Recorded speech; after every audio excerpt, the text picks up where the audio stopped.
What's up, guys? It's dynastymttops back again for week 9, going into week 10. It's unbelievable. We're going in double digits already. I am Mickey, if you didn't know that yet, and I'm here with my co-host, Jeremy. How you doing tonight?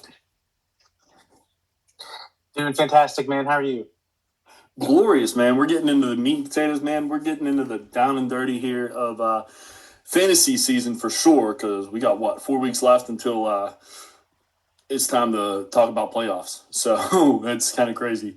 We're getting in the home stretch in the regular season, which is insane. And it's the meat and potatoes of the season for the NFL. So a lot of good things coming. One of the leagues I'm in starts playoffs in 2 weeks. It's a double week playoff format. So I got 2 more weeks in that season, and that's the season. That's the league that I'm the returning champion. So I gotta get ready to defend the title here sooner than later. Whew. Man, that's going to be only 12 weeks of regular season, 6 weeks of playoffs. That's fun. Yeah. Looking forward to it. Yeah, absolutely. I've never been in a league like that, but I think that sounds a lot of fun. So, and good luck again this year for your triple P. Yeah, triple P. Looking to establish a dynasty in a dynasty. Yeah, I think that's what they call it after you win 3. That's a dynasty there. Wrap it up. Sweet. All right. Well, I'm creating a dynasty this weekend at least. I went 4-0, so I'm pretty happy. I like it. So hopefully you went 2-2 again. Right way. I went 2-2 again. I went 2-2 again the right way. No, I went 1-3. I lost in our golf league. Yeah, I was shocked when I went in golf. To be honest, it's been the story. It's been the story all year, man. I can't get lucky in that league, but I'm not out. I'm not mathematically out yet. So pedal to the metal. No, I get it. Last year, I was in the same boat, so I 100% understand. But we're going to talk about Week 9 injuries, takeaways, and standouts, as we do every week. Flex options for Week 10. Quite a few wide receivers on bye that you care about. And 3 defenses that are terrible, so probably a little bit lower scoring this week, just so you know. We'll talk about that during the flex options portion. And then a little bit of future, or looking into the future, I should say. 2026 draft check-in, kind of where we're at with 4 or 5 weeks left in the college football season until the playoffs. What we're seeing and what other people are seeing as well as to where the draft prospects are, especially for fantasy-wise. So we'll talk about that before we head out of here as well. But first off, Week 9, week that was. Injuries, Tucker Kraft ACL out for the season. We really cannot have nice things. Like, it is legitimate at this point. Tucker Kraft just comes off of one of the best games I've seen live in person from one player, and then he gets hurt the next week, which sounds about right. Jaden Daniels dislocated, although serious injury. It's not saying he's out for the season, but if you read the tea leaves where the almost said it again, where the Commanders are in the standings and record-wise, and who they're about to be playing these next few weeks, more than likely, why bring him back? So you could probably drop or put him on the IR and just let him sit for a while. If you are in redrafts, I'm comfortable dropping him because I don't think he's playing again. CJ Stroud, concussion, out this week already. Brian Thomas Jr. has an ankle injury, did not practice. Cooper Kupp, heel and hamstring, did not practice. He's a little bit less of a fantasy option anymore with the trade that we'll talk about in a few minutes. Cole Kmet, concussion, he was limited today already, so that's kind of shocking. So he might have a chance. Puka Nacua, ribs, could have returned is what the coach said, at least, Sean McVay. So if the game was not out of hand, which it was, so he didn't need to. Aaron Jones, AC joint sprain, which is the shoulder, if you're as dumb as me and didn't realize what the AC joint was. It's a minor injury, should be able to play this week, week 10. Matthew Golden has a shoulder injury, and Kayshon Boutte had a hamstring. I haven't heard much on those two. But what is first off, do you have any other updates other than those? And then second, what are the things that kind of piqued your interest this week in injuries? No real updates other than just a little bit of cleaning up. Puka Nacua had some MRI today. everything came back negative, so it didn't look like there was any fractures in the ribs or any tears in the rib cartilage or ligaments, so that seems to be good there. Optimistic he'll play. Brian Thomas is a high ankle sprain. Sometimes those tend to be a couple weeks, so it's something to monitor. And yeah, CJ Stroud's already out for week 10 with the concussion. And the complete opposite, Cole Kmet's already being limited, as you mentioned, so that's something good to know. And yeah, just to touch base on Jalen Daniels, I think I kind of agree with you in a redraft thing. It's going to be a very similar situation to what we're seeing with Joe Burrow, where he could potentially come back in December, but the records are going to speak for themselves here. And if Cincinnati continues in the same path as the Commanders, then I think you're right, most likely that we don't see Jalen Daniels for the rest of the year.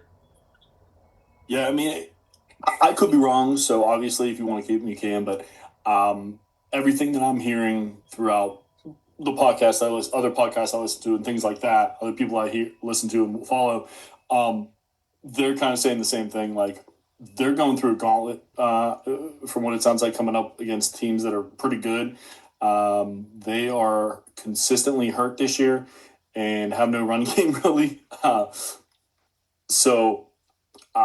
I in no defense at all as well. So I find it hard to believe that they're going to bring their second-year quarterback who's already proven it last year, that he can be the franchise guy. And RG3 is just ringing in my head right now, which I hope doesn't happen for the Commanders. But funny that it's the same team with the same kind of player who is electric. And hopefully he'll be able to come back a little bit better than RG3 did. Anything else that you kind of see? No, man, I think we cleaned that up rather well. Just some big key ones to keep an eye open during some. Luckily, it's not that huge bye week this week. Something we can look into. We'll talk about that a little bit later. But other than that, I think the heavy hitters are hit. All right. Moving on, we're going to talk about our takeaways here. My number one is, we've already talked about it. We're going in double-digit weeks. Now is the time, if you are a contender, to make the move. You do not play Dynasty for the future if you are a contender right now. So if you have an opportunity, go for that championship as fast and as quick as possible. Sell what you need to be able to get those better players that are going to really kill it down the stretch. And we're gonna talk about this in a couple, or probably next week or in a couple weeks here, about some players that make sense to go after that most people don't know because of the schedule coming up in the playoffs. If you're solidified in the playoffs, which is obviously some people only have 2 losses, 1 loss, maybe undefeated right now. You're looking for a chip. You're not looking to worry about right now, if that makes sense. So definitely that this is the week that I'm. Last week really, but this is the first week that I'm kind of like, okay, what do I need to do to finalize this team? Because it starts to get pretty pricey whenever you get really close to the playoffs. So before I move on, anything you wanted to add to that? No, I think you summed it up rather well. I personally like to jump ahead of it right around now because, as you do mention, I try to get ahead of the pricing. I kind of like to do my Christmas shopping before Black Friday, if that makes sense. So, I've already made a few minor moves and did some things, but yeah, full support. It's now or never to make these moves. It's now or never to act upon this. Anybody you have a gut feeling on, anybody who you are doing homework on those future schedules or the future defenses that they're playing against, yeah, time to act is now. Get off your hands and get to work. Yeah, don't worry about the one thing I always like to make sure people realize. In season, don't worry about those draft picks. If you have a chance to win your chip now, take it. Because you don't know what's going to happen injury-wise coming around the corner next year or anything like that, or who's going to go where or what the case may be. Second up, we got the trade deadline happened this past week, or yesterday, really, since we're talking on Wednesday here. We had 3 wide receivers who moved teams that I think we need to at least discuss for a minute. Jacoby Myers, Rashid Shaheed, and A.D. Mitchell, even though A.D. Mitchell was like on the bottom of the trade because it was so big for Sauce Gardner. They got, what was it, Sauce Gardner, 2 firsts, and A.D. Mitchell plus another defense player, I think. No, it was a classic fantasy 3-for-1. It was the two firsts. It was two first-round picks, and then AD Mitch going to the Jets for Sauce Gardner straight up. I like this one a lot. I think AD Mitchell is somebody who was absolutely buried in a depth chart, and then actually then Tyler Warren showed up, and he got buried even more. He's going to have a clear-cut opportunity to be wide receiver too. No knock on my boy Mason Taylor, but he's going to have a clear-cut opportunity to be wide receiver too in that field because there's literally still nobody behind Garrett Wilson. So I'm really looking forward to seeing how that trade develops and seeing what he does. Now you can argue the offensive schemes and the quarterbacks and everything like that he went from a high-powered offense to one that's putt-putting around. But again, these players, especially these young players, are looking for opportunities, and he got himself one heck of one. Yeah, I think this rises everybody, to be honest with you. I think AD Mitchell obviously becomes the 2. It does hurt your boy, the tight end there. Mason Taylor. Thank you. Mason Taylor. I think it helps Garrett Wilson because there's actually a legitimate threat on the other side. I agree. And he had like a 20% target share whenever he was in the game. So when he was able to get on the field, they gave him the ball. Forgive me if that stat's a little. I know that's around where it was. I don't know the exact. Yeah, it's around. I read something similar. It's in the low 20s. I will give you that. Yes. So it's not like he didn't get the ball. It was just Alec Pierce has his thing he's supposed to do. Josh Downs and Tyler Warren are in the middle, and then you got Pittman as your go-to guy. Like everyone had a reason to be on the field at the same time, and he was just the fourth receiver, fifth option. Sixth if you talk about JT. So I was gonna say, yeah, it doesn't hurt his chances when JT's running for 280 yards a game. So I mean, true. That also is hurting his numbers. But yeah, I like the landing spot for him. I'm sure it's a great refresh for him. And yeah, I think the Colts defense at least got better. Speaking about landing spot, I am over the moon because I still have one share of Rashid Shaheed left, and he is going to a legitimate football team for his first time in his career. He is now a Seattle Seahawk, who I know I was down on Sam Darnold to start the year, but I'm wrong. I already told you I'm wrong. He has played very well for the Seattle Seahawks. This is a team who has a shot to win the NFC at this point, and I didn't think that was going to be the case. They just look really, really good on defense, really, really good on offense, and now they got a playmaker, big-time threat with JSN, and now you see Horton, who had a great game. I think that offense is going to be really high-powered, and again, I think it raises everybody, except for maybe Horton. It drops a little bit, but that's about it, and I think Cooper Kupp's about done, unfortunately. No, I think you nailed it with the word there, playmaker. I'm super excited to see what he can do on this offense with the quarterback, with consistent quarterback play. Somebody can get in the ball deep. Somebody can get in the ball and utilize his speed. I too have one share of a Shaheed in my champ league that we were talking about at the beginning of the pod, and I am elated as much as you are because there are some places that, yeah, he could have gone somewhere else. And maybe ones would argue that could have been a little bit better of a landing spot. But quite frankly, I think him going back to his original offensive coordinator and Kubiak and being on this team with Darnold throwing the ball the way it is, it's the perfect wide receiver 2 to the JSN wide receiver 1.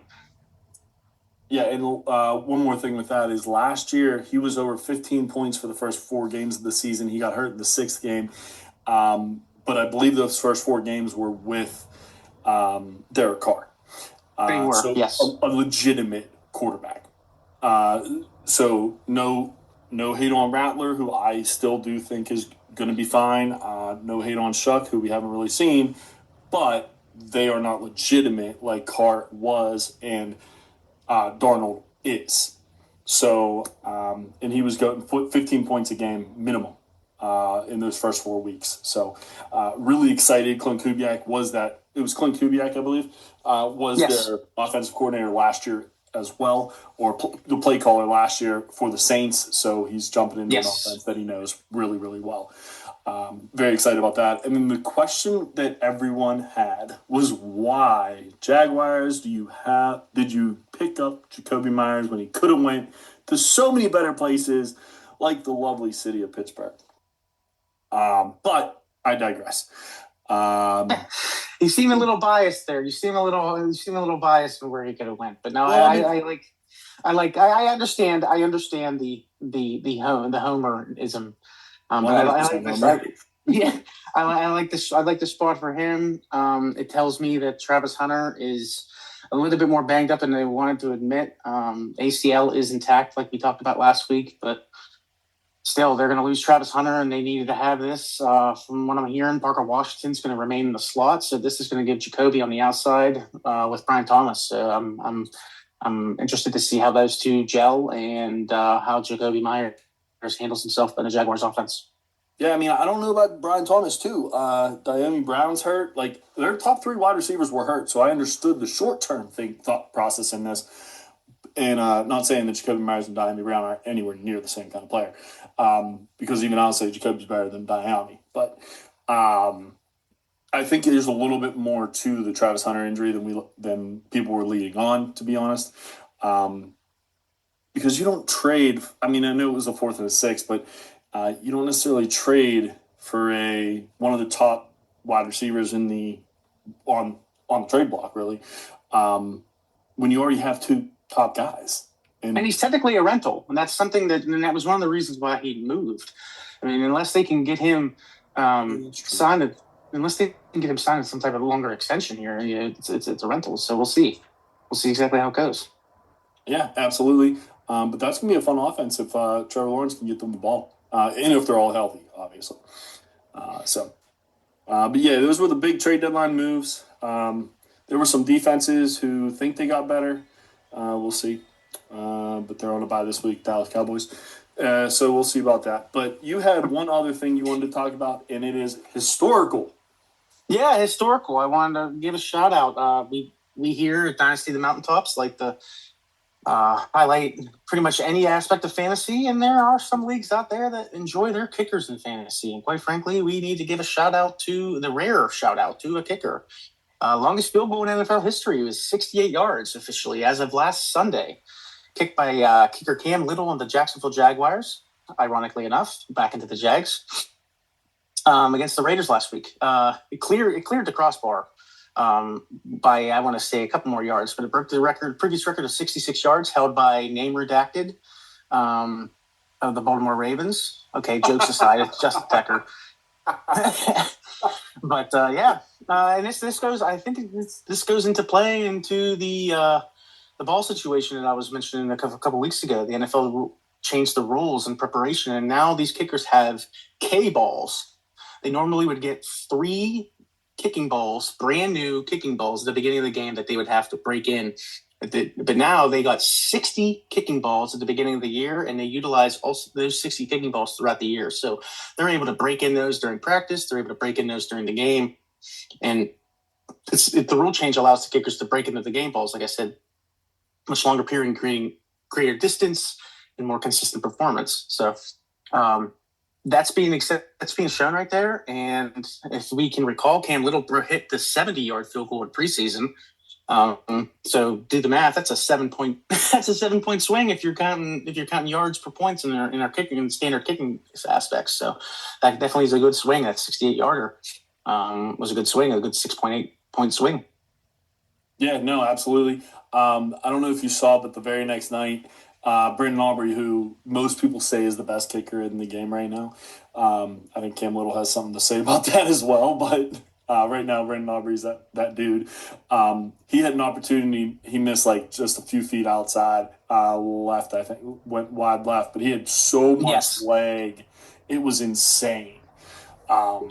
So 70 might not be too far away. Yeah, 68 might not be. 68, 66 lasted for about 4 years. It was set in 21. I don't know if 68 is going to last too much longer. We'll see how it goes, especially as the year goes. These balls are getting more broken in. These balls are getting more lighter and more durable on the kicking game. So we could see some attempts here. No, absolutely. Yeah, congratulations to Cam Little. It's not like we didn't see it, though, if you're a Steeler fan in preseason. So when I saw that was insane. Yeah. I was just waiting for him to do it, to be honest with you, this year, because I knew they were going to try it. But yeah, it was pretty cool. Moving on, we have our standouts. As every week, we're going to pick 2 people per position per person. So really, there's 4 people we talk about each week for each position. First off, I'm going to go with in my opinion, the best player in the game, especially fantasy-wise, Josh Allen, 23-26, 273 yards and a touchdown. Also 6 rushes for 19 yards and 2 touchdowns. And he broke the record for the most touchdowns rushing by a quarterback already in his career, which is absolutely disgusting. Congratulations to him. Not much to say about it. He's the best player, in my opinion. He's the best player overall. In fantasy football and real football, in everyone's hearts, he should be number 1. Not much else you can say. Not much else you can say about this dude either. Lamar Jackson, 18-23, 204 yards, 4 touchdowns, and only threw for 200 yards. Not sure how that's possible, but it is. And then 5 carries for only 14 yards. Welcome back, Lamar, is really what I want to say. Unfortunately, as a Steeler fan, I don't like that, but also you have to be unbiased sometimes. So welcome back, Lamar. These are 2 of the best players in the game, fantasy-wise especially, and glad to see that they're just killing it. No, great points here. I mean, Lamar's back. It's that simple. I mean, the league is different when Lamar's missing. As much as I hate to admit it, as a Steeler fan, but as a football fan, the league is different when Lamar's missing. Having him in play makes it all a little different. And again, what can't be said about reigning MVP and potential next MVP Josh Allen. I wanted to take a twist and kind of focus on 2 quarterbacks from the same game, Caleb Williams and Joe Flacco, and probably one of the craziest shootouts we're going to see this year, let alone the past few. Total yards, Chicago gained 576, and Cincinnati had 495. Now, that's just total yards. Let's focus on our quarterbacks here. Caleb Williams had 20 for 34, 280 passing yards, 53 rushing yards out of 5 carries, and he had a total of 4 touchdowns. 3 of them he passed, and 1 he caught on a pass from, I want to say Loveland. But he had a receiving touchdown and 3 passing touchdowns. Again, 280 yards passing and 53 yards rushing. The Chicago Bears came to play again with 576 yards. And now the opposing side, Joe Flacco, he actually is considering that Joe Flacco is the journeyman that he is. He actually had his career best performance at 470 yards passing on this day. It was the 4th most in Bengals history, and it was the highest most by Joe Flacco. He had 470 yards passing. He had 4 passing touchdowns, 2 of them to T. Higgins. It was just an old school, old-fashioned shootout. An absolute heartbreaker for your Bengals fans with the last 90 seconds of that game. But overall, it was a fun one to watch as a football fan and a fun one to watch if you like a passing offense. Yeah, it was DJ Moore who Thank threw you. the ball. I thought so, but I wanted to double check before I said anything. And I agree with the offense of the Cincinnati Bengals. 1 stop. Just 1 stop. 1 stop. That's all he needed, man. That's it. And there's some stills. Yeah, and there's some stills of Loveland, which I'll talk about later, making that catch. And there was 3 Bengals around him, 2 of them which had contact. Like the fact that he got an extra yard after catch is astounding, let alone 48. But I digress. Unbelievable how bad that defense is. I thought it was bad last year. It's worse. Like, I don't know how it's worse. There's 1 good player on that defense outside of Trey Hendrickson who won't be there next year. Facts. And yeah, wow, just wow. And then as far as Caleb Williams goes, congrats. I mean, played a bad defense, but you were able to play against that defense really, really well. And we'll talk about him in a minute. Yeah, Manunga. Yeah, it was a fun game to watch. I don't want to. I don't want to steal your thunder, but this is a good segue. Let's segue into our running backs here. I do want to touch base on the new Carolina Panthers running back 1, Enrico Dowell. Not your uncle Rico. Rico Dowdle, baby. 25 carries, 130 yards rushing, 2 rushing touchdowns. His longest was a 29-yard scamper. He also had 11 receiving yards out of 2 receptions. Look, Dowdle took this over, 4 weeks ago when Chuba got hurt, and he hasn't looked back. He's now at 4 straight games where he's had over 100 yards rushing. That's just astronomical that this guy was a second running back on this team for 5 weeks. So it's good to see that he's getting the opportunities that he has. I knew he was limited practice today. It doesn't seem like it's anything much. To taking it careful with him as they should, because again, he is RB1 in Carolina. Next one I wanted to mention was Travis Etienne. 22 carries for 84 yards. I wanted to highlight him just because of the well-rounded game that he has. Not too many people like to talk about Travis Etienne as being a well-rounded running back, but he is. I know that they have Tootin in there, and Tootin's been kind of that pass receiving back, and he's been kind of vulturing a little bit here and there. But Travis Etienne, again, with 22 carries for 84 yards rushing, with a 20-yard rusher was his longest one. And he also had 5 receptions for 31 yards. So it's a good, evenly balanced game by Travis Etienne, and they're going to need that if we're going to be talking about what we have with the injuries, especially on the wide receiving and the pass catching for the Jacksonville Jaguars. They're going to need this running back duo to step up, and Travis Etienne did exactly that. No, absolutely. I've always been a Travis guy. I'm glad he's still playing well. He's not playing as well as he did at the beginning of the year, but he's still playing really well, obviously. And I appreciate you shouting him out.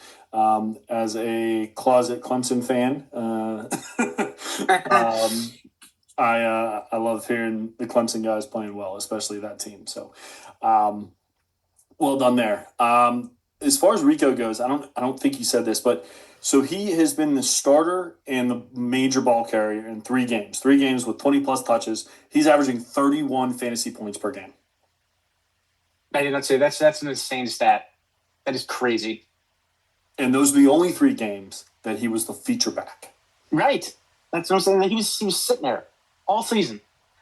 So, hey, NFL misses it every once in a while. Luckily, I didn't, but NFL misses it every once in a while, right? I'm just kidding. I'm just kidding. Nice. But yeah, I've talked about Rico enough. People are probably tired of me talking about him. I absolutely love this dude. I loved him last year. He saved my team, and he's doing the same thing again this year for the same team. So this is great. To be a little bit biased on that. Also, someone who's saving a team, Kyle Monungai. 26 carries, 176 yards, 3 catches on 5 targets for 22 yards added on to that.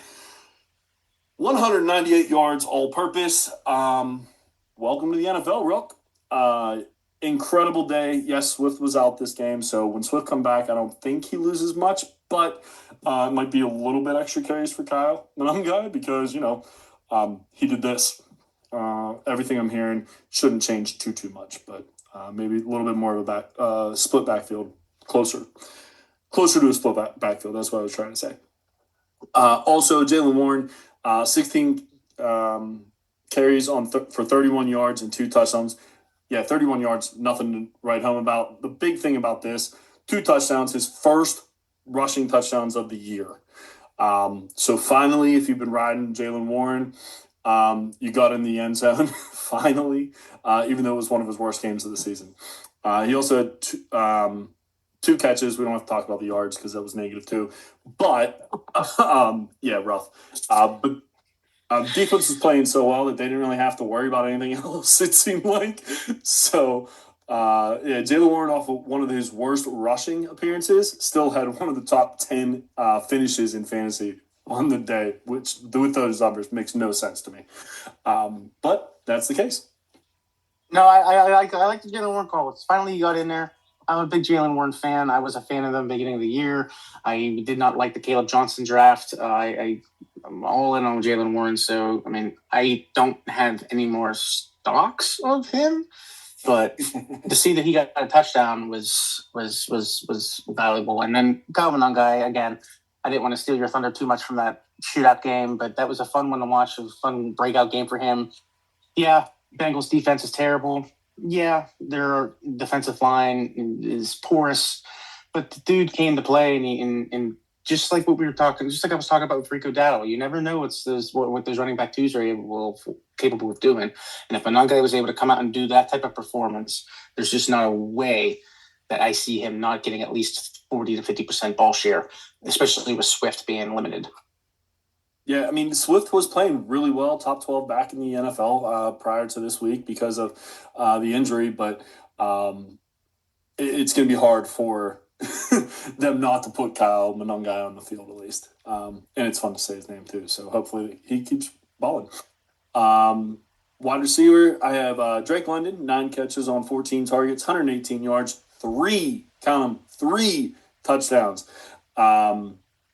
This is just Drake London doing Drake London things. Michael Penix targeted him all the time, and for good reason. He's the man. And he showed that this past week. And this was against a good defense, decent defense in the Patriots. So, and then got to talk about a Bear again because they were just insane. DJ Moore, 4 catches on 6 targets, 72 yards. Also had 1 pass for there it is. Yeah, there it is. Yeah, 1 pass for 17 yards and a touchdown.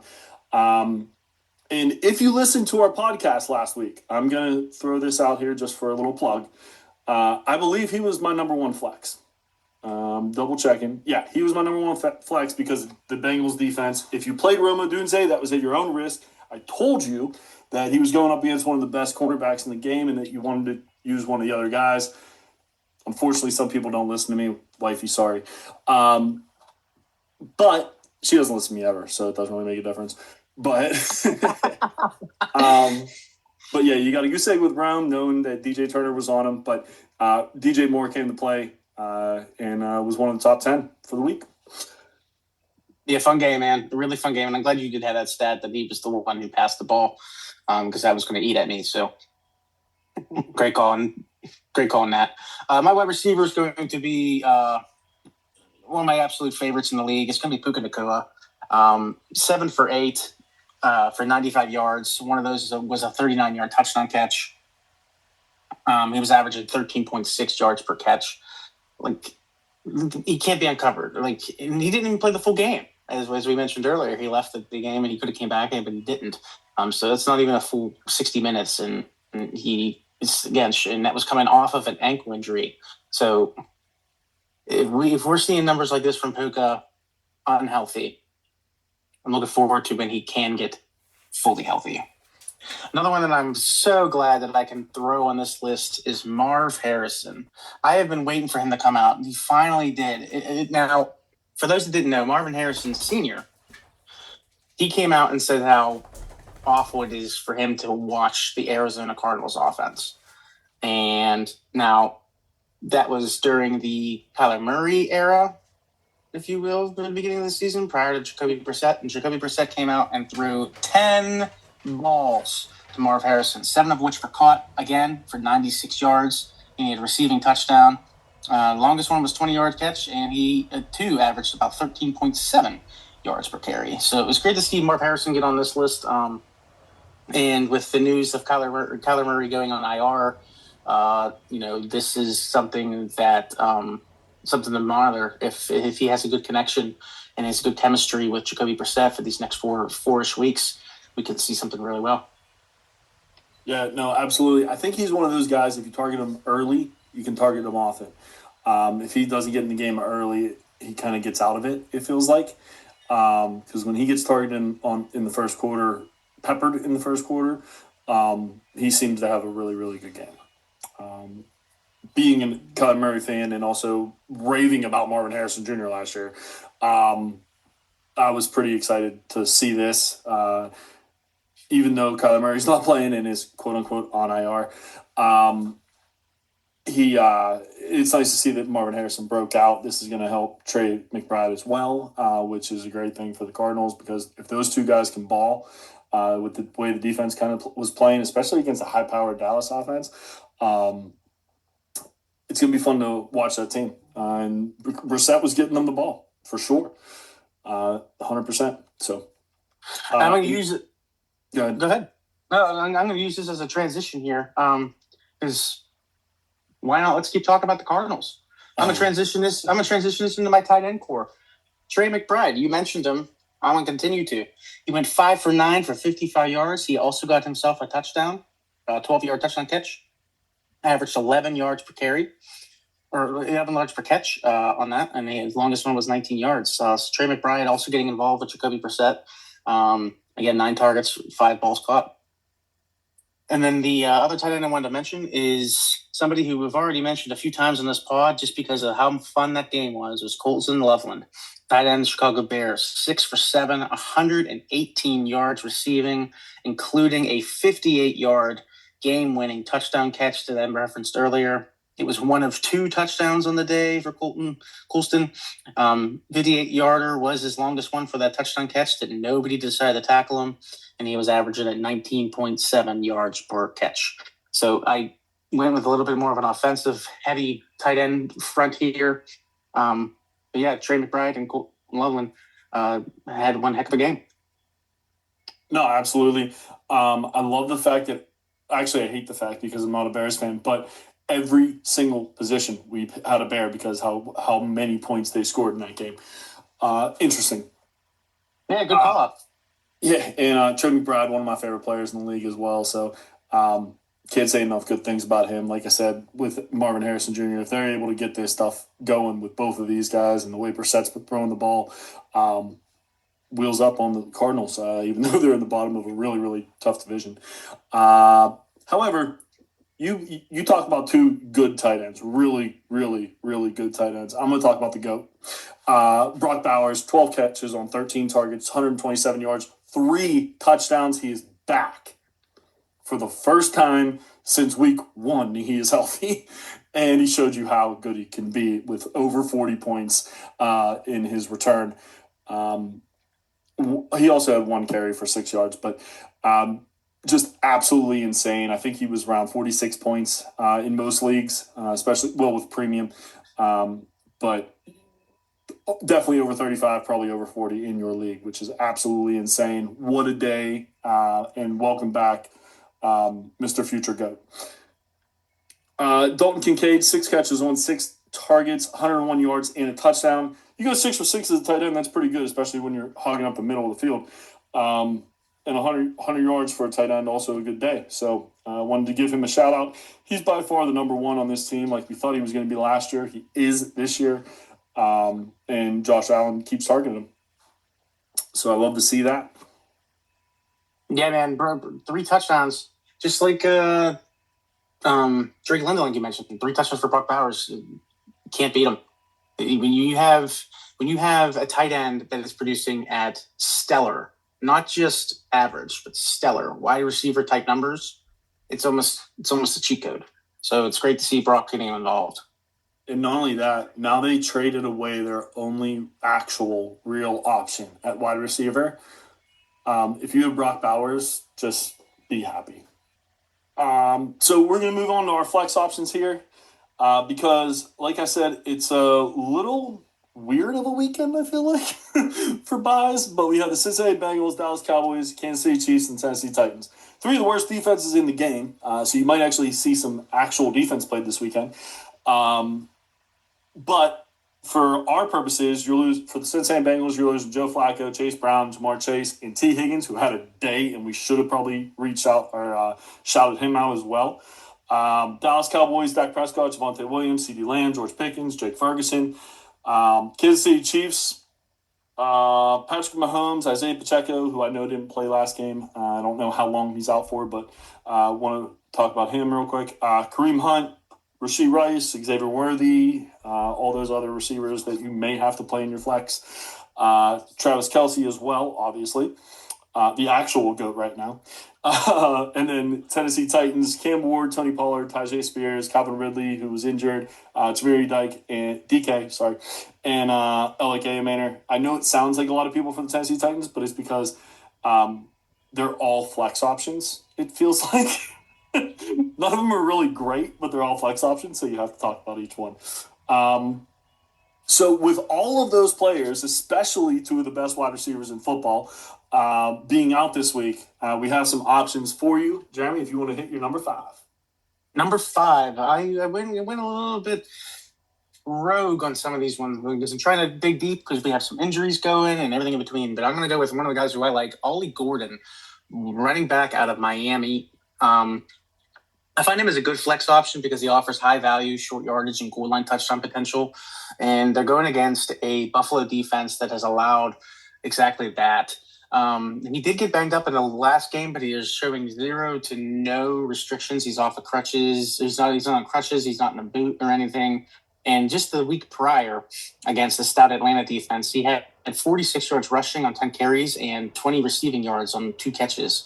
So they're utilizing him, especially with a team that is struggling to find an identity, if you will.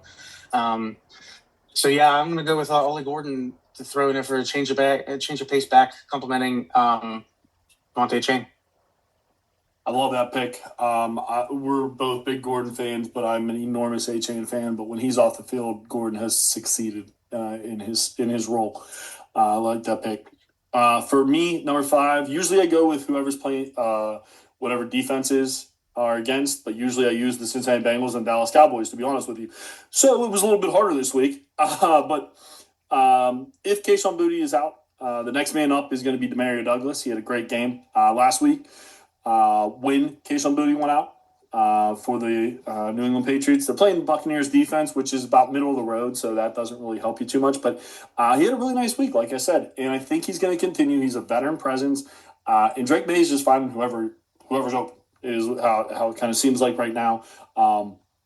So I think Demario Douglas is going to continue this role. Caveat, if Kayshon Boutte does play, I would rather him than Douglas, but Douglas is a good option as well. I love the Colin Douglas. He's a big Pop Douglas fan, so let's hope that he continues to do something. Don't come at me with the torches and pitchforks. My 4th one is a little controversial. I'm going to say this: if you're going to start him at any time this week, if you're going to start him any time this season, this is the week to start him. Jerry Jeudy out of the Cleveland Browns. Now, I know he hasn't had the best season, but I'm going solely on the purposes of who they're playing, and that's the 1-7 New York Jets. Now, the only thing that was going for the New York Jets, seemed to be the very small defensive pieces that they had. 2-time first-team All-Pro cornerback Sauce Gardner was the 4th overall pick in 2022, one of the best corners in the game. Quinnen Williams, 3-time Pro Bowl defensive tackle, number 3 overall pick in 2019. So these are high draft picks gone. Both of these individuals were traded yesterday. Sauce again to the Colts. Quinnen Williams again to the Dallas Cowboys. The Jets have literally no identity on defense. Jerry Jeudy has been waiting to have a come-out game, and I believe this would be it. I absolutely love this call. I love the fact that you're the one who said it as well, because I just picked up Jerry Jeudy because of bye weeks in my league, and the reason I did it was because he's not going to be shouted by Sauce Gardner. It's honestly It's not just the defensive players gone, but it's who the defensive players that are gone. Yeah. And now we're gonna have this. Well, not only that, but DJ Reed was gone through the offseason as well. Their other cornerback who was just as good, maybe probably just as good, yeah. And I believe he's in Cleveland now. But yeah, I don't even know who their cornerbacks are anymore. In New York, and they seem to not care about this season. So I have a feeling this is going to be a really rough game for the Jets. Even though the Cleveland Browns are struggling to find points, I think this might be a good game for them to find some. So I love that call, even more so because it affects my teams. Number 4 for me, I'm going to the old school well here. J.K. Dobbins playing the Raiders defense. They're tied the second most rush touchdowns allowed in 12. And he runs the ball more than Harvey does. Harvey's kind of the scat back. And Dobbins is really the ground and pound. So I think he gets into the end zone at least once. And, Denver should be able to win this game pretty handily. So wheels up on J.K. Dobbins. I have a shot at J.K. Dobbins, so I'm all in on this one. J.K. Dobbins, the numbers are getting a little bit misconstrued between him and R.J. Harvey, but R.J. Harvey is just doing a lot more with the minimal opportunities that he has. I still believe that this is J.K. Dobbins' backfield. I still believe that he is getting the majority of the carries, the majority of the opportunity, and I'm all in on J.K. Dobbins. My third one is going to be Trey Tucker, wide receiver out of Las Vegas Raiders. I do this because of the recent changes that have happened to the Las Vegas Raiders. Most importantly, Jacoby Myers being traded away. Now, we all know that Brock Bowers is the definitive wide receiver one on this team, but there actually is wide receivers on the Las Vegas Raiders. One of them is Trey Tucker. I find him as a high-risk boom or bust flex option for Week 10, going against Denver. But they are minus Pat Surtain, who is out with a pec tear. So that could provide Tucker with a little bit clear path to a little bit more targets and a little bit more production. Tucker so far this year, again, all during a Jacoby Myers and Brock Bowers timeshare, 32 receptions out of 47 targets for 427 yards. He does have 4 receiving touchdowns on the year, and he's averaging about 12.7 fantasy points per game in a PPR format. So I'm liking the way that Trey Tucker might slip in and get some production this week with Jacoby out and them trying to fill a hole and a lot of attention going on Brock Bowers. I love that. And also, like I said before, I think the Broncos are pretty much going to handle this game. So you might get some nice garbage time, which we love. Number 3 for me, Theo Johnson, playing the Bears defense. I kind of talk about the Bears defense almost weekly as well at this point. Tied second most receiving yards or receiving touchdowns allowed with 20. Tied third most 20 or more yard receptions, and 5 touchdowns for Theo Johnson since Dart started in week 4. That's the number one thing for me is he's the number one pass catcher on this team. I feel like he's the one that they look for that Dart looks for in the red zone, and especially with Scatterbo now hurt, there's not many other options out there for the Giants. So should be good to have him as a flex tight end, especially in the tight end premium league. No, great call. I'm a Jackson Dart fan, believer, obsessor, man crush. Whatever you want to call it. And Theo Johnson is one of the key contributors to his early success. So I don't see any signs of that stopping, especially in the Bears defense that just gave up 42 points against the Cincinnati Bengals. So, hey, you never know. My number 2 is going to be out of Denver, and sticking with that same game, I'm going to go with Troy Franklin. Somebody who's not really getting as much love on the media as he should. Franklin saw 10 targets in a Week 9 game.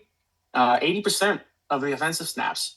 So he's getting the opportunities that are there. Again, former collegiate teammate of Bo Nix. So there's chemistry there. He gets a lot of volume and targets. He has the potential for explosive plays. And let's admit it, the Raiders defense is very vulnerable to opposing wide receivers. So I think this is a great opportunity for Franklin to show off his stats. And from what I understand, Mims is out. So he is definitely going to have a lot more opportunities to gain some targets. No, I didn't know Mims was out. That's actually really good for Franklin. And Franklin's kind of established himself as number 2 anyway on a pretty good offense. So like that call as well. For me, we talked about him like 2 or 3 times already in this podcast. I seem to do that weekly, it seems like. But Kamanungai playing the Giants defense. If Swift plays, this is a little bit lower on the totem pole option, but I would still recommend flex because I think he's going to be closer to 40 to 50% as well after what he did this past weekend. But the Giants defense is allowing the second most rush yards of 1,350 and tied second most rush touchdowns with 12, just like the Raiders. So Kyle Monungai, what he did last week, yes, it was against arguably one of the worst defenses you may have ever seen. Because we got 2 of them this year.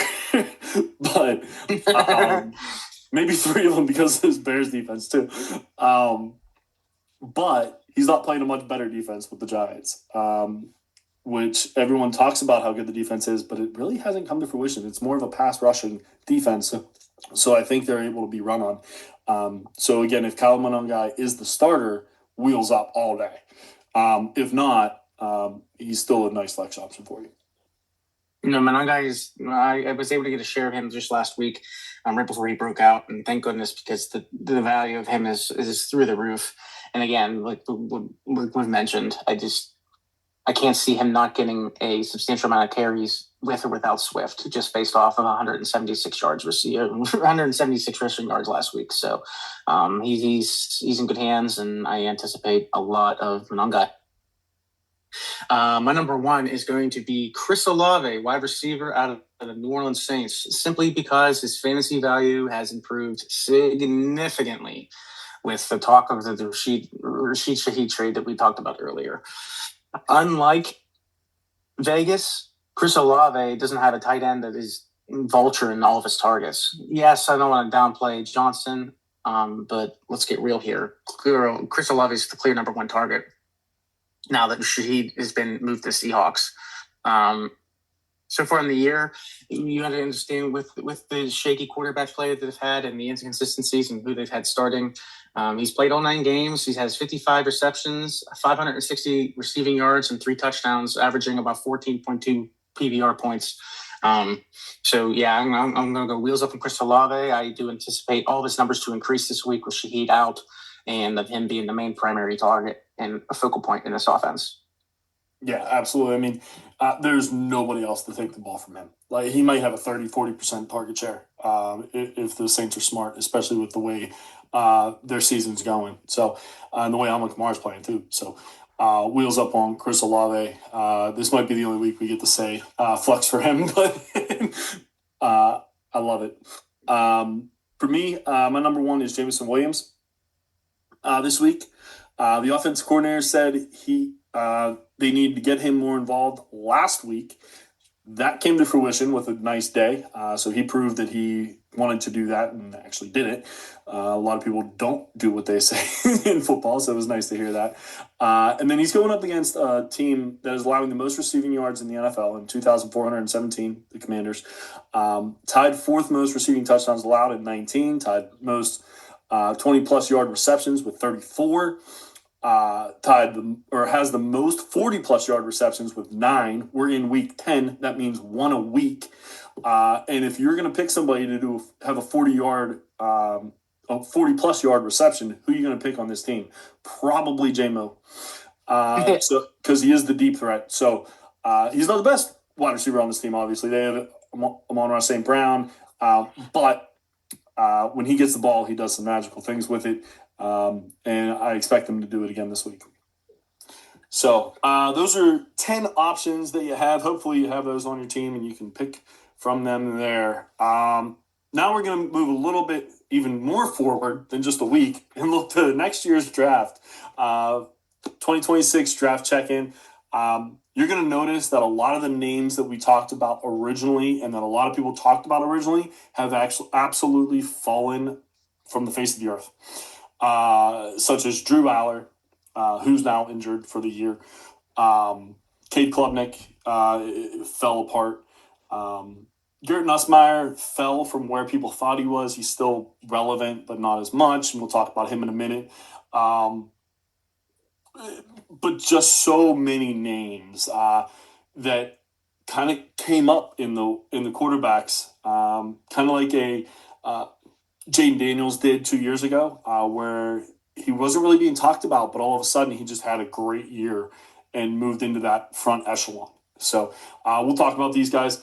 I looked at a mock draft, so we're going to go by their positional ranks here. So first up, obviously, number one, we've talked about him a few times. Even when we don't talk about the future, we just talk about him in general. Jeremiah Love, running back out of Notre Dame. He's a junior. So he does have an option to come back. I highly doubt he does. But he's 6 foot, 214 pounds, 141 carries, 894 yards, and 11 touchdowns. 23 receptions for 227 yards on top of that, with 3 more touchdowns. And I also overheard a podcast. I don't know if anyone else listens to it, but it's First Draft with Mel Kiper Jr. and Field Yates, and they did a mock first 10 picks in the actual NFL draft, and he was number 10 to the Commanders. So obviously, if you're a top 10 pick as a running back, you're more than likely going to be vaulted up a fantasy board. So that's why they have him number 1 right now. No, I love Jeremiah Love. He's probably one of my favorite ones in this class. He's an explosive running back, known for his elite speed and big playability. If you recall, just last year, he broke out of the team starting running back, accumulating over like 1,100 yards and 19 total touchdowns, including a 98-yard run in the playoffs. him being a junior, he's a top prospect, like you mentioned in the draft. He's recognized as versatile. He's an every down type of back. He's both running receiver. I think he's going to be RB1 out of this draft class. Yeah, he's the one running back in my mind. If he was able to come out last year, he would have been with those top 4 or 5 guys. And he's the only one in this class that you could say that about. I'm a huge fan of Love. I think he's going to do great things. And yeah, obviously it depends on where he's going to be, because some people don't use their running backs the same as others. Some teams don't, but he's definitely the prize of this draft in my eyes, fantasy-wise. Number 2, we have Jordan Tyson, wide receiver out of Arizona State. He's also a junior, 6'2", 201 pounds, 57 receptions for 628 yards and 8 touchdowns. Not too shabby. No, he transferred. He actually transferred from Colorado, and now he's a top prospect in this draft. So that shows that the portal is it's helping itself out, which helped because for those who don't know, he had a very injury-plagued 2023. But then 2024, he had a breakout with 75 catches and 1,100 yards and 10 touchdowns. The only thing that I can really say about Jordan is he is crisp route running, elite body control. He's widely considered as one of the best receivers in college football right now and potential first-round pick. No, absolutely. I think he will be a first-round pick. He's the number one name that I've heard throughout the process, especially in the preseason. Top wide receiver, things like that. So it's fun to watch him. He now has his quarterback back, which is going to help his stats, I think, in Sam Levitt. So that'll definitely help. Number 3, Dante Moore, quarterback out of Oregon, sophomore. So he may come back, is what I'm hearing. There's serious possibility there. But right now they have him listed here. So 6'3", 206 pounds, 145 receptions on 203 passes. I had to figure out how to say that. Completions, 145 completions on 203 passes. 1,772 yards, 19 touchdowns, 4 interceptions. Also 40 carries for 131 yards. Now, I do want to have a caveat to this. College carries are included as sacks as well, from what I understand. So some of those may be sacks as well. But 131 yards rushing.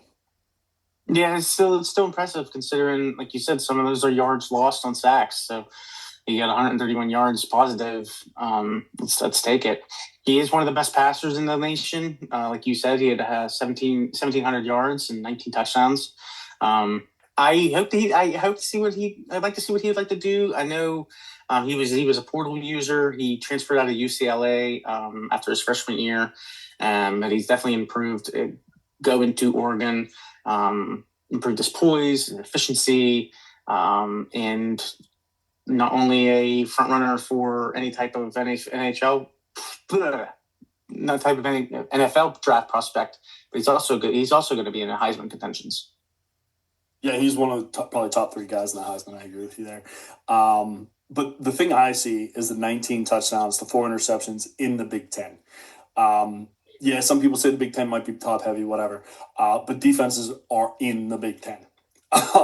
So if you're able to do almost 20% or 1/5, a 5-to-1 ratio, that's what I was trying to get at. 5-to-1 ratio, tight end or touchdowns to interceptions, that's something I look for because you're accurate with the ball. So nice to see that. They also have him listed as the number 6 to the Browns. Hopefully it doesn't happen just for Dante Moore's sake, but that'd be interesting. So if he does go to the Browns, he might fall down this list a little bit just from their past quarterbacks. But right now he's the number 3 overall. Number 4, we have Fernando Mendoza, quarterback, Indiana, junior, 6'5", 225 pounds, prototypical looking quarterback, 6'5", 225, 162 completions on 224 passes, 2,124 yards passing, 25 touchdowns to 4 interceptions. This dude is having a insane year. If anyone doesn't have him as the Heisman, I'm shocked. But I'll let you talk about him before I gush over him. No, the floor can be yours here. He is high football IQ. He's definitely one of the higher football IQ players. He has precise passing.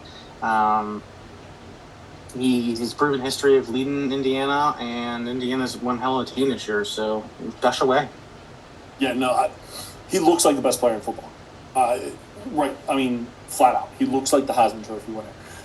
Just because of what he's done, who he's beat, where the positions he's been in, and his defense is really good to help him with that. Don't get me wrong, and he has a wide receiver who's being talked about as well. But not too many pieces on the offense, and he is throwing for over 2,000 yards already. And 25 touchdowns to 4 interceptions. I thought that was good for Dante Moore, 19-4. He has 6 more touchdowns and the same amount of interceptions. That is so nice to see for a prospect.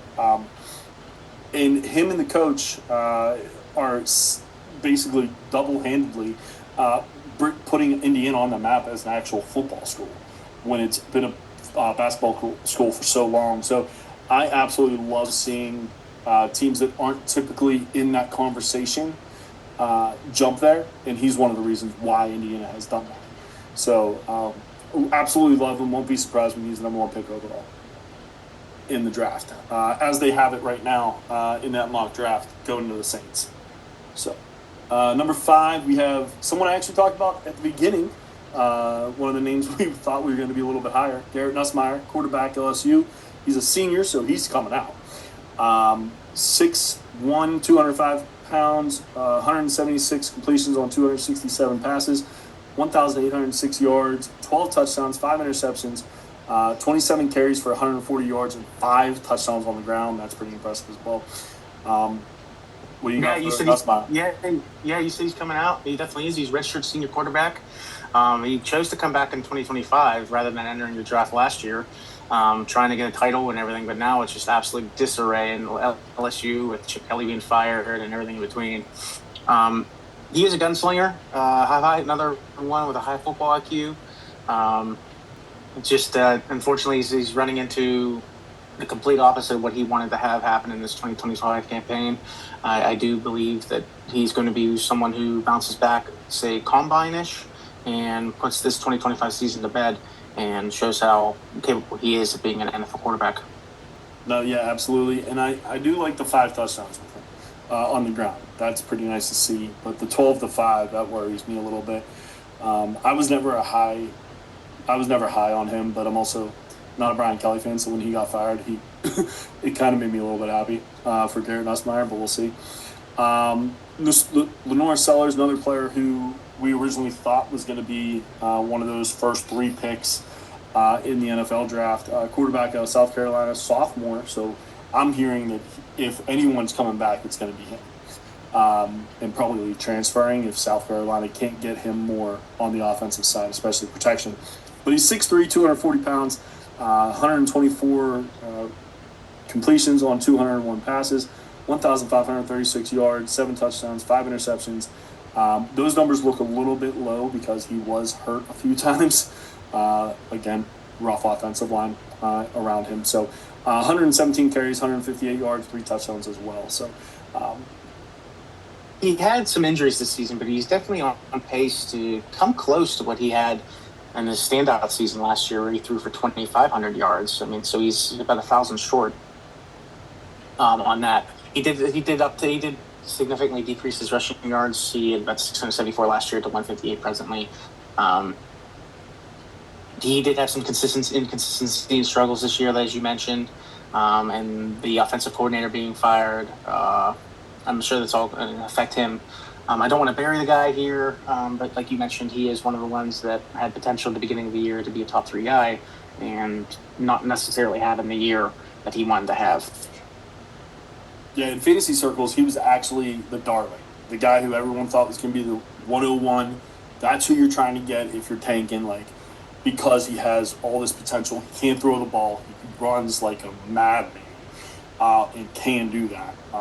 When he has an offensive line, he can somewhat decent around him. But because this year he's kind of fallen back, like I said, it sounds like he's coming back. And whether he's with South Carolina or another team, I get a feeling he's going to have a massive year next year, and then he's going to go into that gauntlet that is the 2027 class, and make that class even more insane. Justin Haynes, running back out of Michigan. This is a guy who we were not talking about at all in the preseason. Junior, 5'11", 210 pounds, 121 carries on 857 yards, 10 touchdowns, 13 receptions for another 149 yards in the air. So having a really nice season there for Michigan. One loss, Michigan too. Yeah, one loss. They look really good. He came out of nowhere. He transferred for another transfer. He transferred out of Alabama and became one of the most explosive offensive players. As you mentioned, he has some decent numbers already with 857 rushing yards and touchdowns. He's already established himself as an early round pick for 2026.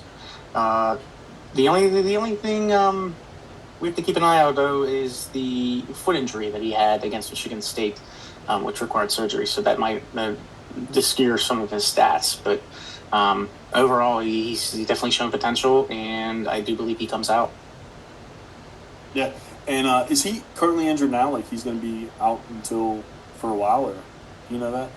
Yeah, I believe he's out for a while with the injury. So I mean, impressive numbers to start here. It was a foot injury that required surgery. It wasn't necessarily like ligament or like long-term injury, but it did require surgery, and I believe he is out until playoffs. Oh, so he's missing the Ohio State game. That's not fun. That's where you make your money in Michigan. Mm-hmm. Speaking of Ohio State, Cornell Tate, nice. Ohio State. That was phenomenal. Nice. I don't think you meant to do that, but that was perfect. Wide receiver out of Ohio State, junior, 6'3", 195 pounds, 39 receptions, 711 yards, 7 touchdowns. Even though he's the number 2 on this team, because of Jeremiah Smith, who everyone is excited about for 2027, as I've said many times, this dude can ball. Yeah, man, he's been super consistent. I mean, he's been a key component to Ohio State's offense. And it's just like you mentioned, like Jeremiah Smith's taking all the attention. It's just like what we're seeing in the NFL, man. It's just like Jamar Chase and T. Higgins, where it's you have 1-2 wide receivers that both are wide receiver ones that have this type of capabilities. I know he was sought after excessively in the portal, but he stayed at Ohio State. And now he's definitely projected early round pick here in this upcoming draft. Yeah, right now, Field Yates and Mel Kiper, they had him picked at number 5 to the Giants. God help defenses if that happens. Yeah, man. I was just going to say, Tate's probably one of my favorite wide receivers in this class right now, before the combine and all that stuff hits. And if you get him with Jackson Dart, my Lord, you're going to hear me screech. You were talking about Jamar Chase and T. Higgins. Yeah, Malik Neighbors and Cornell Tate. Oh, my God. That would be nasty. That would be disgusting. Just dreaming about that, actually, right now as a fantasy guy. That's awesome. Jonah Coleman, running back, Washington, senior. He's coming out. 5'9", 228 pounds. So a small bowling ball. We've talked about bowling balls before here. 126 carries, 643 yards, 13 touchdowns, 27 receptions for 316 yards and 2 touchdowns. So he sounds like a bowling ball with the hands. I've said that before about somebody. Yeah, Mr. Cam. Believe it or not, he's a lot. Absolutely. Yeah, he has a lot of characteristics like him. Like you mentioned, he's already 600 yards rushing on the ground, 300 yards receiving. He had a breakout year last year. He had over 1,000 rushing yards and 10 touchdowns for Washington. So, yeah, I think this is probably the closest to Cam Scatterbo we're going to see in this draft class, and everybody loves them some Cam Scatterbo, so I'm looking forward to seeing the bowling ball. Yeah, the 5'9" always worries you, but 228, that doesn't worry you anymore. That's a moose. That is a house. Small house, but a house. Malik Lemon, wide receiver. I think we're on number 10 here. We got 3 more, and then we're going to give you some other names real quick. So Malik Lemon, wide receiver, USC. He's a junior, 5'11", 195 pounds, 50 receptions, 776 yards, and 6 touchdowns. Yeah, Sorry, the small house thing kind of got me, man. I'm sorry. That one. It's all right.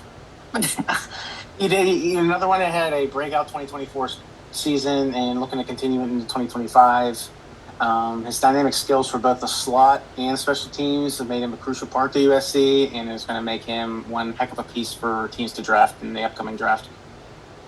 No, yeah, absolutely. I know there's another receiver out there in USC as well, but Malik Lemon, or Makai Lemon, excuse me. I don't know why I'm saying Malik. He is one of the names that you continually keep hearing. So don't be surprised if you hear his name in the late first or early second round in drafts. And probably going to be a first round pick in your fantasy draft so far. Antonio Williams, wide receiver, Clemson Jr. This is one of the ones I didn't really hear I haven't heard his name too much, so I don't have too much on him, but hopefully you do. 5'11", 195 pounds, 50 receptions, 776 yards, and 6 touchdowns. Yeah, he's a senior wide receiver at Clemson who opted to return to 2025 after being first team All ACC. He has precise route running. He has elite body control, versatility as a punt returner. He's a key player to Clemson on all those aspects. So again, another piece that is multi-weaponed, multi-experienced coming into this draft with both special teams and body control and route running, wide receiver capabilities. Love it. I might not be hearing too much about him this year because of how Clemson kind of fell apart at the beginning of the year. They're slowly coming back, but yeah, look out for him. Denzel Boston, wide receiver, Washington, junior, 6'4", 209 pounds, prototypical size, 44 receptions, 668 yards, and 7 touchdowns. Yeah, junior wide receiver out of Washington, like you said. He's definitely one of the better ones for his ability to win contested catches in this class, or at least in this group of juniors and potential 2026 draft class. He had another one where he had a 2024 season where he had a breakout. He had 63 catches for 834 yards and 9 touchdowns, and he's continuing that same. He's continuing that same pace this year, like you said, with 668 yards and 7 touchdowns. So he's most likely going to break his numbers of last year, which was a breakout season, and should be an early round pick for 2026. Yeah, I've been hearing a lot about Boston, how good he is in the air. So I'm excited to just kind of see where he goes and if that system's going to work for what he does. So some names to watch real quick. We got 4 quarterbacks. One, Ty Simpson was number 3 overall in the mock draft that I've been talking about from first draft. Number 3 to the Jets. So that'd be kind of interesting for me at least. Quarterback out of Alabama. We got John Mateer, quarterback from Oklahoma, who we originally, about a month into the season, everyone had him already locked in as the quarterback number 1 draft pick, and then he goes down, gets hurt, is healthy now and playing well, but hasn't been able to climb himself out of that hole that was dug because of the injury. Carson Beck, quarterback out of Miami, unbelievable 2023 season. Started off with an unbelievable 2025 season. 2024 we can forget about for him because his 2024 season in Georgia was just lackluster. Everyone thought he was going to win the Heisman, be the number 1 overall draft pick, and just didn't happen. So glad to see his name on this list. And then Cade Klubnik, who a lot of people thought was going to be the number 1 draft pick this year coming out, like I said, kind of stumbled out of the gate. They're kind of finding themselves now in Clemson. So 4 quarterbacks there. Anyone yet? Had anything on there? No, just I'm glad you mentioned a few of them. Yeah, Carson Beck unfortunately had that elbow injury in 2024 that cost him that season. But so far his 2025 campaign, he's mixed results. He has turned some well. He's had some games he's played well in Miami, but he's also been starting to be deemed a turnover machine in others. So let's take a look and see what happens in him in his 2025 draft stock. Yeah, absolutely. I think a lot of his draft stock is going to have to do with if they make the playoffs and if they do, how far they get. Because Miami last year was really, really good to start the year, and then they kind of fell apart. So we'll see if that happens again this year as well. So three running backs, 2 from the same team, but they're flipped now. Katron Allen, running back out of Penn State. Nicholas Singleton, running back out of Penn State. And then Mark Fletcher, running back from Miami. I thought it was pretty interesting that I saw Katron Allen about 4 picks ahead of Nicholas Singleton, when Singleton was originally projected as the only other running back that mattered outside of Jeremiah Love. So that was the number one takeaway from me in the running backs. No, it's a great call. And Singleton, he came back with Katron Allen, tried to pursue a national championship, and womp, that didn't work out for them too much. Singleton had an explosive 2024 year, where he had over 1,000 yards and rushing and 1,400 yards from scrimmage, 17 touchdowns. But he's dipping this year because of Katron Allen. Yeah, no, absolutely. They came back together to win the national championship, and then, unfortunately, things happen. So, next up, we have the wide receivers, 3 wide receivers as well. We have Chris Brazzell, the second wide receiver out of Tennessee, junior. Chris Bell, wide receiver out of Louisville, and Elijah Surratt, wide receiver out of Indiana. That's an Indiana player I was talking about earlier with Fernando Mendoza. Chris Bell is the one name on here that I'm really excited about. I think he might rise a little bit through the process. But the one person that I'm worried about on this list out of anybody, and it's just because of where he's playing at, is the Tennessee wide receiver, Chris Brazzell. We've seen a lot of really talented Tennessee wide receivers in college, not necessarily transfer into the NFL as well as we expected. So that always worries me when I see Tennessee wide receiver. No, it's a good point. If the records are there, the track record's there. But, following a 2024 quiet season, Brazzell has had a pretty decent 2025 one. He's leading the SEC in receiving touchdowns, and he's ranked second nationally in receiving yards through 5 games. Dude's 6'5", 200 pounds. He's braised. He has great speed. He has great body control, ability to make high difficulty catches downfield. So I think he has the makeup of, like you said, he's a classic Tennessee wide receiver. He has the makeup of being an elite wide receiver in the NFL. Let's just see how it transitions into the league. Yeah, he gets you so excited with his college tape and everything like that, but then you remember that Tennessee plays a completely different style offense than you will see ever in the NFL as well. So I hope he's able to break that mold because I do like him. But it just worries me when I see wide receiver Tennessee. And finally, we have 2 tight ends, Eli Stowers and Kenyon Sadiq. Sadiq, I watched him play 1 game, only need to see 1 game. He's the best tight end I've in this class, in my opinion. I haven't seen Stowers enough, so I can't say for sure. But if Sadiq isn't a top 20 pick, I am lost. Duke can block, Duke can catch, and everything in between. Sadiq, we talked about. I think I mentioned him a few weeks ago in the preliminary pod. Yeah, he's a stud. But Eli Stowers, man, he has potential to be Taysom Hill 2.0. He's coming in here with a quarterback background, and now he's a tight end. He had a standout 2024 year, and he was going to be coming out. He had first team all SEC honors, but he decided to come back in the 2025 year to clean up his skills because he's obviously it's what he's trying to do here. He transitioned into tight end and from quarterback, and that's what he's trying to work on. Got exceptional athleticism, high point catching ability, precise route running, and like I said, with his background of a quarterback, it gives him a unique field awareness. No, that's a great call on that. I like that. So I do like both of these tight ends. Kind of like we had 2 tight ends last year that we really liked as well. So pretty exciting. I'm excited about a lot of these players. My whole issue, and I've said this many, many times, I look at the 26 class, then look at the 27 class, and I just get like super, super excited for 27. So 26 is still good. But I just see all those names for 27 and get super, super pumped. And I know you always talk about worry about this year, then worry about the following year. But yeah, it's hard to do. Here's my soapbox on this, and then we'll let you go here. But this is why. Look how much it has changed in 8 weeks from the first time we talked about this to now. It is going to change 15 times between now and April of 2027. So that's why my focus point is not, I mean, we can look forward to the prospects. We can keep an eye out. We can start planning on having, hey, I might want to have a couple draft picks in the first round for 2027 because of XYZ.